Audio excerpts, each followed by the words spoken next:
ఎవరు ఇచ్చాడు మీకు పర్మిషన్ గొర్రెలు బోరగొట్టేకి? ఇప్పుడు నీకెవరు చెప్పారు వీడియో తీయాలి? నేను రిపోర్టర్ యాడని తీస్తాను నేను.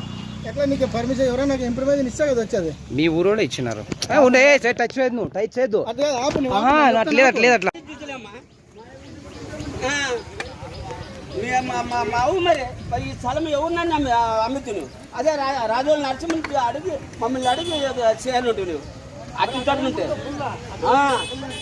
అక్కడ బట్టి అవు మరి అక్కడ పోలే మరి వాడు ఇచ్చింది మరి వాడు స్థలం ఇచ్చింది వాడిని అడిగి నీ దొమ్మున్నాను చేస్తావా? నీ దొమ్మున్నాను చేస్తుంది అంతే అంతే ఎక్కువ 3 సెంట్ జాగం అన్నీ కూడా ఆడే కట్టా